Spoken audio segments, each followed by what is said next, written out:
കാര്യങ്ങളൊക്കെ പെർഫെക്റ്റ് ആയിരിക്കും.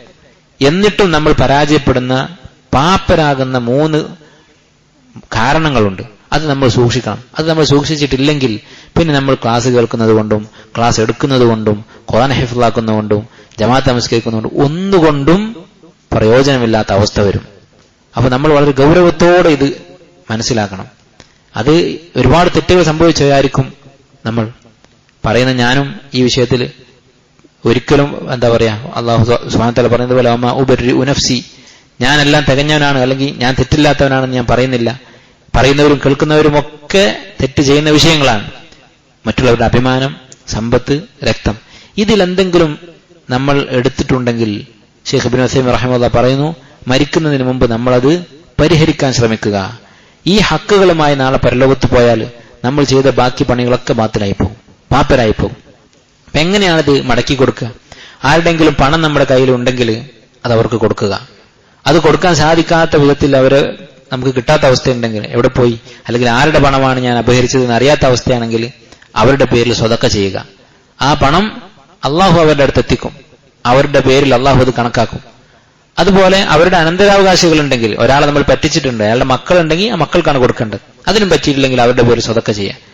ഇനി ഒരാളുടെ അഭിമാനമാണ് നമ്മൾ വ്രണപ്പെടുത്തിയിട്ടുണ്ടെങ്കിൽ, ഒരാളുടെ ഗീബത്ത് പറഞ്ഞിട്ടുണ്ടെങ്കിൽ എന്താ ചെയ്യേണ്ടത്? അയാളെ പോയി കണ്ട് പൊരുത്തപ്പെടിപ്പിക്കണം. അയാളത് അറിഞ്ഞിട്ടുണ്ടെങ്കിൽ നിർബന്ധമായും പോയി നമ്മൾ അവരോട് മാപ്പ് പറയണം.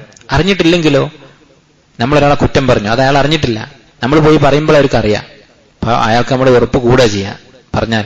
അപ്പൊ എന്ത് ചെയ്യണം? പണ്ഡിതന്മാർക്ക് 2 അഭിപ്രായമുണ്ട്.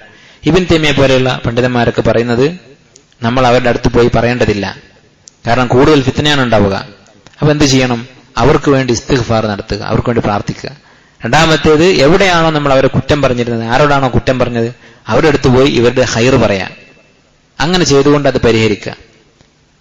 അതുപോലെ രക്തത്തിന്റെ കാര്യമാണെങ്കിൽ നേരത്തെ നമ്മൾ പറഞ്ഞു, കൊലപാതകത്തിനുള്ള ശിക്ഷയും അത് തൗബ ചെയ്യാനുള്ള മാർഗവും. അപ്പൊ ഈ കാര്യങ്ങളെ കുറിച്ച് നമ്മൾ ആലോചിക്കണം അടിയന്തരമായിട്ട്.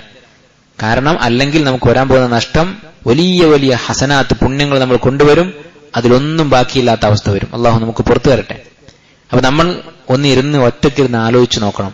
2 കാര്യങ്ങൾ നമ്മൾ ചിന്തിക്കണം. ഒന്ന്, ആരെയൊക്കെയാണ് നമ്മൾ ഗീബത്ത് പറഞ്ഞിട്ടുള്ളത് അല്ലെങ്കിൽ ഹക്കുകൾ എടുത്തിട്ടുള്ളത്, അത് നമ്മൾ ചിന്തിച്ച് പറ്റുമെങ്കിൽ നമ്മളൊരു ലിസ്റ്റ് ഉണ്ടാക്കണം.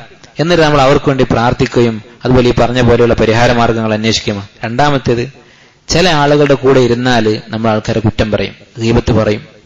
അങ്ങനെയുള്ള മജ്ലിസുകൾ നമ്മൾ ഒഴിവാക്കണം. അതിന്റെ ഒരു ലിസ്റ്റ് നമ്മൾ ഉണ്ടാക്കണം മനസ്സിലെങ്കിലും. ആരുടെ കൂടെ ഇരിക്കുമ്പോഴാണ്, ആരോട് സംസാരിക്കുമ്പോഴാണ്, ആരോട് ചാറ്റ് ചെയ്യുമ്പോഴാണ് നമ്മളുടെ സ്വഭാവം മാറുന്നത്, നമ്മൾ ആളുകളുടെ അഭിമാനം തിന്നുന്നത്, അവരെ നമ്മൾ മനസ്സിൽ നോട്ട് ചെയ്യണം. എന്നിട്ട് അവരെ ഒഴിവാക്കുക. കാരണം നമ്മൾ പരലോകം നശിപ്പിക്കുന്നവരാണ്. അതിന്റെ അർത്ഥം അവരെ കുറ്റം പറഞ്ഞ് നടന്നിട്ട് ഇനി വേറെ ഗീബത്ത് പറയണമെന്നല്ല. നമ്മൾ ഒരു ദൂരം പാലിക്കുക.